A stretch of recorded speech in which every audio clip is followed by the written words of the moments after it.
nome é Marcele Santos Carlos, sou orientanda da professora Lúcia Grimberg, do Departamento de História. O presente trabalho tem como finalidade apresentar e investigar a repressão que os parlamentares do MDB sofreram durante a ditadura civil-militar, evidenciando suas trajetórias como parlamentares de oposição, até o dia em que tiveram seus mandatos cassados, mantendo o foco central nas mulheres que agregaram o partido e foram de grande importância para a política. A criação do MDB se dá a partir do Ato Institucional número 2, que instaurou o bipartidarismo no Brasil, no ano de 1966, extinguindo assim os partidos existentes, restando aos parlamentares duas opções: a de se unir ao partido de oposição, o MDB, que tinha entre seus principais fundadores os parlamentares que antes pertenciam ao Partido Trabalhista Brasileiro, ou se unir à Aliança Renovadora Nacional, que era favorável ao regime e formada em sua grande maioria por ex-integrantes da União Democrática Nacional e do Partido Social Democrático.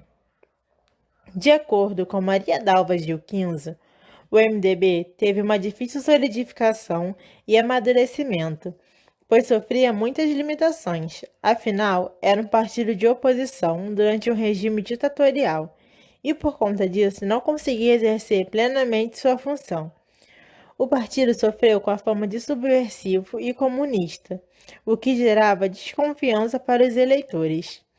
Em face de sua visão do MDB como um perigo comunista populista, é óbvio que durante as eleições o jornal faria campanha contra o partido e, mais ainda, exploraria as dissensões internas e incoerências do MDB. O medo da cassação era constante. Os mais rebeldes no partido tiveram a iniciativa de se juntar à Frente Ampla, movimento que instigou e acirrou ainda mais a oposição, o que ocasionou sua proibição em abril de 1968. Com o crescimento da movimentação estudantil, começaram a ocorrer protestos cada vez mais frequentes.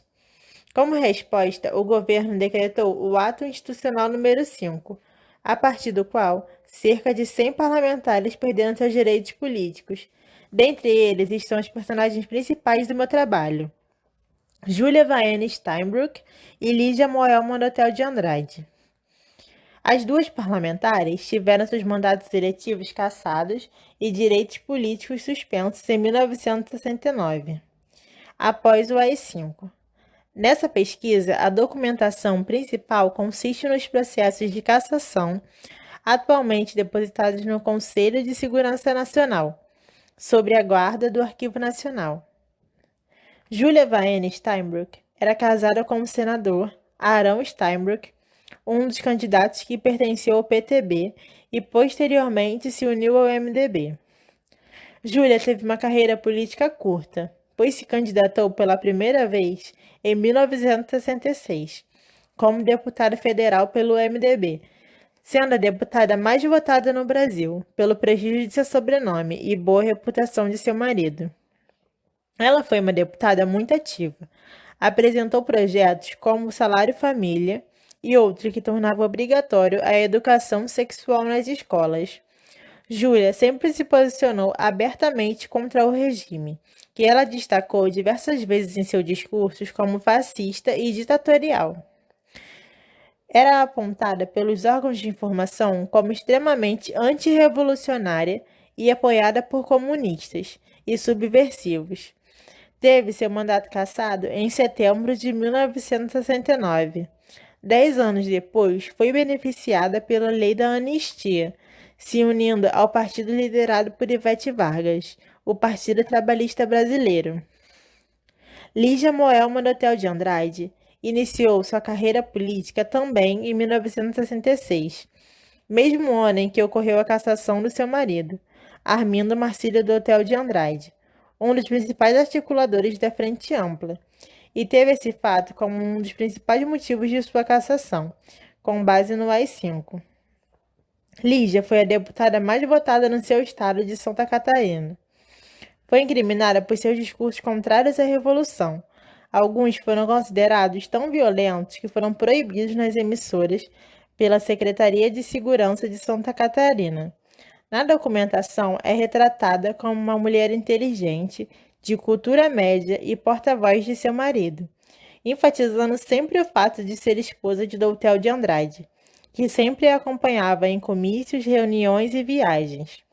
Em seus pronunciamentos, Lídia se orgulhava muito e fazia questão de destacar seu sobrenome. Ela participou de movimentos femininos pela anistia. Foi uma das fundadoras do PDT e também presidiu o Conselho Estadual dos Direitos da Mulher. Essas duas parlamentares, além dos interesses políticos em comum e a filiação ao mesmo partido, tiveram mais uma ligação: o peso de seus sobrenomes, na época populares entre o eleitorado, mas para os órgãos de segurança eram mal intencionadas e influenciadas por seus cônjuges, e por conta disso foram vigiadas de forma mais incisiva pelo mesmo motivo. Porém, mesmo com todas as dificuldades, foram parlamentares bastante participativas e de personalidade forte. Participaram de diversos movimentos femininos e propuseram projetos que beneficiavam as mulheres e as famílias.